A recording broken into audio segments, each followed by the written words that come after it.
Actually मुलगी नाही आहे, मी 35 वर्षाची आई आहे. मी आले उद्याच्या जे आपले नवीन यंगस्टर्स आहेत त्यांच्यासाठी मी इथं आली आहे. सरकारपर्यंत हे सगळं पोहोचत आहे, पण सरकार लक्ष नाही देत आहे या सगळ्या गोष्टींना. ॲक्च्युली तो प्रॉब्लेम आहे, सरकार गुंग झालेला आहे ॲक्च्युली. कोण नाही करत. राजकारणात आहे ते कमबॅक करण्यासाठी, बाहेर गेले की आतमध्ये येण्यासाठी. यात चुकीचं काय? म्हणजे राजकारण त्याच्यासाठीच असतं ना, मग कशासाठी असतं मग?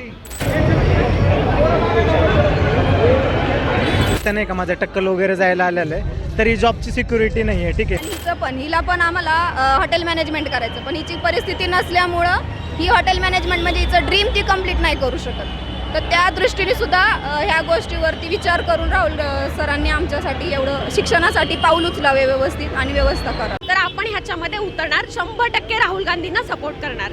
तर आपण सध्या आलो आहे पुण्याच्या AISSMS कॉलेज ऑफ इंजिनिअरिंगच्या मैदानात, जिथे राहुल गांधी हे छात्रों की गूंज या कार्यक्रमाअंतर्गत विद्यार्थ्यांसोबत संवाद साधणार आहे. या कार्यक्रमाची वैशिष्ट्य म्हणजे की हा कार्यक्रम सध्या महिला विद्यार्थ्यांवरती फोकस करणार आहे.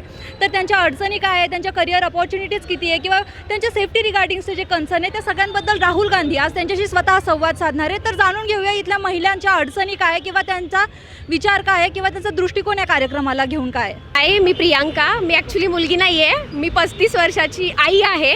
मी आले उद्याच्या जे आपले नवीन यंगस्टर्स आहेत त्यांच्यासाठी मी इथं आली आहे, त्यांना सपोर्ट करण्यासाठी आली आहे. आपले जे पण यंग जनरेशन आहे मुलांच्यासाठी, म्हणजे समजा माझ्या मुलांसाठी मी इथं आली आहे. एकंदरीत आजच्या राजकारणाबद्दल तुमचा काय दृष्टिकोन आहे आजच्या राजकारणाला? मला एकच सांगायचं आहे की एज्युकेशन सोडून हे लोक बाकीच्या सगळ्या विषयांवर बोलतात, पण एज्युकेशनवरती खूपच कमी बोलतात.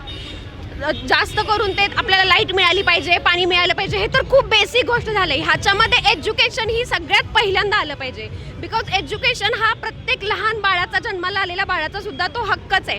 अन्न, पाणी आणि निवारा आपण म्हणतो, त्याच्यापेक्षा जास्त एज्युकेशन हा सगळ्यात पहिला आला पाहिजे, आणि फक्त त्यासाठीच मी इथं आली आहे. नक्कीच. आणि आता जेव्हा पुढच्या वेळेस मतदान करायचा टाइम येईल तेव्हा तुम्हाला काय वाटतं की कोण निवडून येईल, किंवा सरकार कोणाकडे आली पाहिजे, कोण विकास? राहुल गांधी, फक्त आणि फक्त राहुल गांधी. ठीक आहे. सो आम्ही फक्त तेवढ्यासाठीच इथं आलेलो आहे. आणि हे नाटक नाही आहे, हे तुम्हाला पण सगळ्यांना दिसून येईलच. ठीक आहे, फक्त आणि फक्त एज्युकेशनसाठी आलो. याच्यामध्ये नाटक हा, मला वाटतं जेवढे विद्यार्थी पण आलेत किंवा आमच्यासारख्या आई लोक पण जे आलेत ते काही नाटक म्हणून आलेले नाही आहेत कोणीच. आणि ते जर पब्लिसिटी स्टंट किंवा नाटक म्हणून आले असेल तर तुम्ही बघालच, येणाऱ्या काही वर्षांमध्ये तुम्ही नक्की बघाल. खूप चुकीचं झालं विद्यार्थ्यांच्यावर, आम्ही तिथे त्यावेळेस जाऊ नाही शकलो. आणि त्याच्यानंतर आत्ता आपल्या भारतामध्ये एज्युकेशनच्या रिलेटेड जी काही लाट चाललेली आहे त्या सगळ्यांमध्ये खारीचा वाटा देण्यासाठी मी आज इथं आलेली आहे. आणि इथं पण आम्हाला घरातून येताना सगळे सांगत होते दंगल होईल, काय होईल, हे होईल, जे व्हायचं ते होऊ द्या. म्हटलं आपण एज्युकेशनशी रिलेटेड जर आहे तर आपण ह्याच्यामध्ये उतरणार, 100% राहुल गांधींना सपोर्ट करणार. आणि जे नाटकं वगैरे लोक म्हणतायत ना, तर मी BJPला पण म्हणते की तुम्ही पण एज्युकेशनची नाटकं करा, आम्ही तुम्हाला पण सपोर्ट करणार. जे एज्युकेशनवरती बोलतील, जे एज्युकेशन सिस्टीमला सपोर्ट करतील, ती चांगली करण्यासाठी प्रयत्न करतील, आम्ही त्यांना सपोर्ट करणार. आणि राहुल गांधींनी हा खूपच चांगला मुद्दा उचललेला आहे, आम्ही सगळे त्यांच्या सोबत आहे. त्यांना सपोर्ट करण्यासाठी आमच्याकडे हजार कारणं आहेत. अन्न, वस्त्र, निवाऱ्याच्या पुढे एज्युकेशन ही खूप बेसिक कन्सेप्ट आहे, ज्या एका कारणासाठी आम्ही सपोर्ट करायला आमच्याकडे खूप कारणं आहेत. दिपके तर हॅट्स ऑफ. त्यांच्यामुळे आमच्यामध्ये जी हिंमत आलेली आहे ती फक्त त्यांच्यामुळेच आलेली आहे. आणि राहुल गांधींनी खूपच चांगलं, म्हणजे जे येणारे जे आहे, आता आमचं तर कॉलेज झालं, सगळं झालं, जी वाट आमची लागली किंवा आमच्यासोबत जे झालं ते आमच्या येणाऱ्या मुलांसोबत नको व्हायला, म्हणून आम्ही इथं आलेलो आहे. ठीक आहे, थँक्यू. मेनली गव्हर्नमेंटमध्ये थोडं हे पाहिजे, फास्ट कम्युनिकेशन, काय बोलतो, चेंजेस करायला हवेत. तरी काय वाटतं सरकारपर्यंत हा सगळा आवाज पोहोचेल का? सरकार या अडचणींवरती काहीतरी सोल्युशन्स काढणार आहे का? सरकारपर्यंत हे सगळं पोहोचत आहे, पण सरकार लक्ष नाही देत आहे या सगळ्या गोष्टींना. ॲक्च्युली तो प्रॉब्लेम आहे, सरकार गुंग झालेला आहे. ॲक्च्युली आमचं असं स्पेसिफिक सरकारचं नाही, पण आम्ही राहुल गांधींचा सपोर्ट करतोय, कारण ते या जनरेशनचे आत्ता प्रॉब्लेम समजत आहेत की नक्की आता काय प्रॉब्लेम आहेत आणि कशावरती काम करायला पाहिजे. सो त्यांना बरोबर समजतंय की या जनरेशनसोबत काय काय काम करायला पाहिजे. सो आम्ही सध्या राहुल गांधींना सोबत आहोत, त्यांच्यासोबत. मॅम आम्ही वर्षानुवर्ष नाही का एफर्ट्स वगैरे घेतो या सगळ्या काही गोष्टींसाठी. आता मी वेल ग्रॅज्युएट आहे, तुम्ही बघता नाही का माझं टक्कल वगैरे जायला आलेलं आहे, तरी जॉबची सिक्युरिटी नाही आहे. ठीक आहे, आम्ही कॉम्पिटेटिव्हसाठी वर्षानुवर्ष प्रिपेअर करतो, दिल्लीमध्ये क्लासेस करा, इथे क्लासेस करा, सगळं करा. 2-3 वर्ष आम्ही प्रिपेअर करणार. आता जसं आपण रिसेंटमध्येच बघितलं जनजेचं प्रोटेस्ट झालेलं आहे, तर आमचं गव्हर्नमेंटकडनं काही जास्त एक्सपेक्टेशन नसतात. आमचं फक्त एवढंच आहे की आम्ही प्रिपरेशन करतो, आम्हाला तिथं जस्टिस मिळाली पाहिजे आणि त्याच्यासाठीच आम्ही सरांना इथं सपोर्ट करण्यासाठी आलेलो आहे आज. आजच्या राजकारणाकडे तुम्ही कसं पाहता? नाही, राजकारणाकडे नाही आहे. राजकारण हा मुळात आमचा नाहीच आहे. आम्ही रिप्रेझेंटेटिव्ह आमचे निवडून देतो. आम्ही पूर्णपणे जबाबदारी त्यांच्यावरती हे करतो. जर त्यांनी जर सगळी गोष्टी जर प्रॉपरली जर केले तर आम्हाला पॉलिटिकल अजेंडा किंवा पॉलिटिकल पॉईंट ऑफ व्ह्यूनं प्रत्येक गोष्टींकडे बघण्याचा दृष्टिकोन नाहीच आहे आमचा फक्त एक आहे की पॉलिटिकल आस्पेक्ट जसं आहे, जसं आम्ही ब्युरोक्रेटमध्ये जाऊन आमचा तो अँगल आहे की आम्ही ब्युरोक्रेसी व्यवस्थित करणार. पॉलिटिकल लीडर्स त्यांनी जर त्यांचं काम जर प्रॉपरली जर केलं तर या सगळ्या काही गोष्टींचं एफर्ट्स लावायचं किंवा इकडे इन्व्हॉल्व व्हायची गरजच नाही पडत. बेसिकली हेच आहे मोटिव्ह की सगळ्या गोष्टी स्मूथली रन जर झाले तर हे सगळं काही अननेसेसरीली इन्व्हॉल्व व्हायची गरजच नाही आहे. नक्कीच. इथे बघू शकता काही नारेबाजी सुरू आहे राहुल गांधींसाठी. राहुल गांधी तुम संघर्ष करो, हम तुम्हारे साथ हैं. राहुल गांधी तुम संघर्ष करो, हम तुम्हारे साथ हैं. देश का पीएम कैसा हो, राहुल गांधी जैसा हो. देश का राजा कैसा हो. एकंदरीत इथे हजारोच्या गर्दींनी विद्यार्थी आलेले आहेत राहुल गांधी यांच्या सपोर्टमध्ये. ज्यांचं म्हणणं आहे की आता जर काही बदल घडवायचा असेल तर तो फक्त राहुल गांधीच घडवू शकतात. ही अपेक्षा घेऊन कित्येक विद्यार्थी इथे आलेले आहेत. तर जाणून घेऊया की त्यांचं याच्यावरती काय म्हणणं आहे किंवा ते आजच्या राजकारणाकडे कुठल्या दृष्टिकोनाने पाहतात किंवा स्वतःचं फ्युचर घेऊन ते किती सिक्युअर आहे, त्याच्यासाठी त्यांना काय वाटतं करिअर ऑपॉर्च्युनिटीज आहेत. तर इथे आपण आलो आहे, इथं काही शाळेच्या विद्यार्थिनी आल्या आहेत छात्र की गुंज या प्रोग्राममध्ये जाण्यासाठी. त्यांना विचारून घेऊया त्यांच्या भविष्याबद्दल त्यांना काय वाटतं, त्यांचं काय म्हणणं आहे. तुमचं नाव काय? प्रेरणा. कुठून आलाय, कुठल्या स्कूलच्या? Hiroji Patil education. Okay. College, school? College. कुठल्या स्टँडर्डला आहे? 11th आहे. 11th. मग नाव काय म्हणाली? प्रेरणा.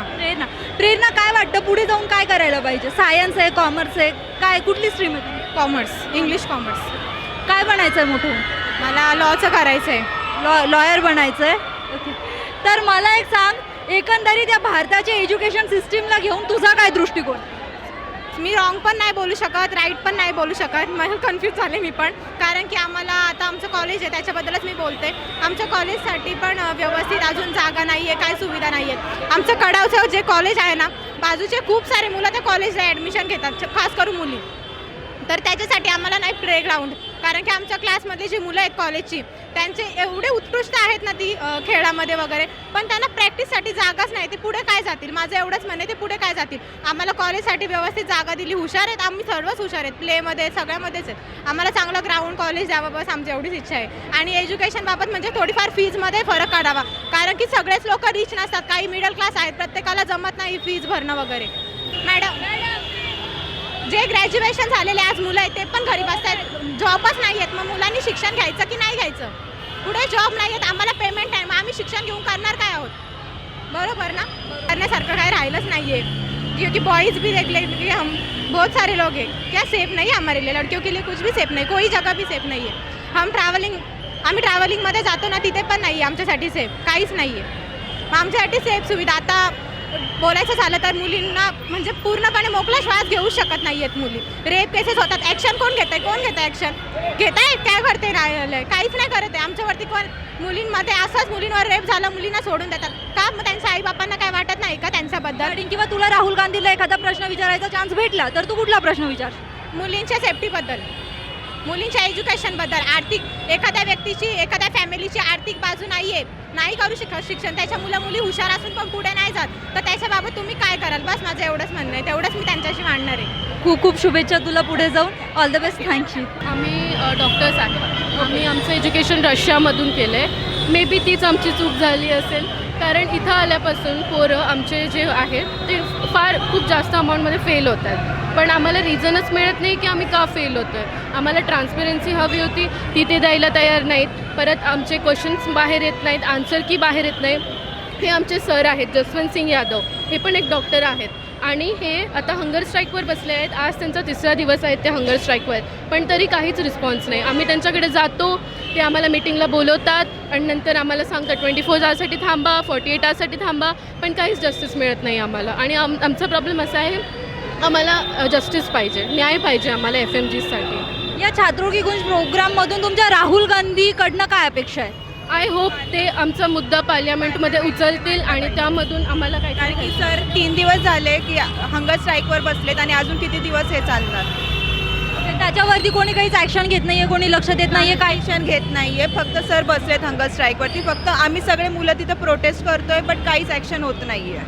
म्हणून आमची एवढीच माग आहे की राहुल गांधींकडून की मान्य करावे. ॲटलिस्ट एक मोठा कार्यकर्ता आमची हेल्प करेल तर मे बी आमचा इश्यू रेज होईल आणि आम्हाला काहीतरी हेल्प मिळेल हीच आमची अपेक्षा आहे. म्हटलं तर आणि हिला पण आम्हाला हॉटेल मॅनेजमेंट करायचं, पण हिची परिस्थिती नसल्यामुळं ही हॉटेल मॅनेजमेंट म्हणजे हिचं ड्रीम ती कंप्लीट नाही करू शकत. तर त्या दृष्टीने सुद्धा ह्या गोष्टीवरती विचार करून राहुल सरांनी आमच्यासाठी एवढं शिक्षणासाठी पाऊल उचलावे व्यवस्थित आणि व्यवस्था करावी. कसं आहे आजकाल जेवढं म्हणजे नाही का लोकांना इन्कम नाही आहे ना त्याचे डबल फीज आहे, तर लोक आपल्या घरातल्या गोष्टी सांभाळतील का पोरांना शिक्षण देतील. आणि अशाने जेवढी जास्त फीज लोक आजकाल आकारती आहे ना शिक्षण संस्था, याच्याने आहे ना गोरगरीब लोकांच्या घरात काय होतंय की जी पोरं एवढी टॅलेंटेड आहेत ना तर त्यांना शिक्षणापासून वंचित राहावं लागते का, तर फक्त पैशामुळं. त्यांच्याकडे टॅलेंट असून सुद्धा त्यांना पुढे जाता येत नाही. आणि आज भारत देशाला फक्त टॅलेंटची गरज आहे. आज एवढ्या मोठ्या प्रमाणात जर तुम्ही फीज आकारताय तर ती पोरं शिक्षण कसे घेतील. अशाने तर भारत देशातल्या पोरांचं टॅलेंट वाया जाते. तर आमचं एकच मत आहे की राहुल गांधीजींनी आहे ना टॅलेंटेड स्टुडंट लोकांना, गरीब फॅमिलीला जास्तीत जास्त सपोर्ट करून आणि ते टॅलेंट वरती घेण्याची नाही का म्हणजे त्यांना एक प्रयत्न केला पाहिजे. आणि शिक्षणाच्या बाबतीमध्ये आहे ना मुलींना म्हणा मुलांना म्हणा नाही का जे टॅलेंटेड स्टुडंट आहे ना त्यांना जास्तीत जास्त नाही का सपोर्ट केला पाहिजे. आणि त्यांचं टॅलेंट ज्यावेळेस खरं टॅलेंट भारत देशात वरती येईल ना त्यावेळेस मोठ्या प्रमाणात देश सुधारण्याच्या गतीला लागेल. डेफिनेटली करियर ऑप्शंस तो बहुत है. हर करियर में हर स्ट्रीम में बहुत सारे ऑप्शंस होते हैं. वो एक्चुअल में जब आप अनएम्प्लॉयमेंट वाली जर्नी में घुस जाते हो तब दिक्कत आनी शुरू हो जाती है. वो तो अभी के लिए मेरे जो सीनियर्स हैं उनसे जो सुनने में आया है वो बस यही है कि दिक्कतें बहुत होती है. तुमको इंटर्नशिप वगैरह ये सारी चीज़ें करनी पड़ती है तभी तुमको एक्चुअली में एम्प्लॉयमेंट की अपॉर्चुनिटीज़ मिलेगी. But honestly speaking in simple words कि अपॉर्चुनिटी बहुत है लेकिन सीट्स बहुत कम है, जिसके कारण हर किसी को उस तरीके की रिकग्निशन नहीं मिलता जिसका उसकी कैपेसिटी है. क्योंकि एजुकेशन के बेसिस पे सबको जज किया जाता है ना कि स्किल के बेसिस पे. तो अगर एजुकेशन सबके पास है तो सब तो सेम ही कैटेगरी में आ जाते हैं. तो I don't think that is a very good way to जज समबडीज स्किल. तो उसके कारण सीट्स में दिक्कतें हो जाती हैं. डेफिनेटली थोड़ा 50-50 सिचुएशन है क्योंकि करंट गवर्नमेंट पे बहुत सारी चीज़ें हैं, ओवरलोड है, उन पे बहुत सारा काम है. अगर बोला जाए तो they can do much better. They can of course अगर करना चाहते हैं तो कर सकते हैं. लेकिन अगर ऑपोजिशन को सोच रहा है, सुन रहा है तो वो एक ही रीज़न है कि कहीं ना तो कहीं हमारी करंट गवर्नमेंट ऊपर नीचे चल रही है. तो आई थिंक दोनों को देखना चाहिए, बराबर तरीके से देखना चाहिए.